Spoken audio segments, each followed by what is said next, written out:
In this video, I will show you step by step how you can download any video from any website with one single click. So without wasting any time, let's jump straight into the video.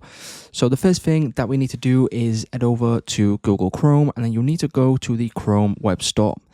Once we do this, you want to go to the search bar and search for one-click video downloader. Now you want to type it in exactly as I do right here.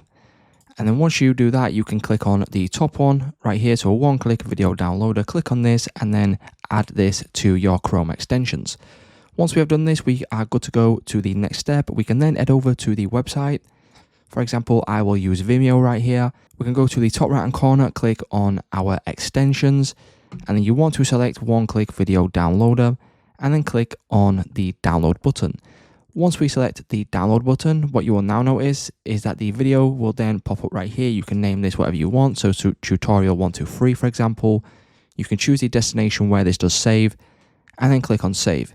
As you can see, that has now been downloaded. What I can do now is click on this to open it. And then if we drag and drop this over onto our screen, as you can see, this has now been downloaded. So it's just that simple, guys. That's how you can download any video from any website. If this video did help you out, please leave a like on today's video and I will see you in the next one.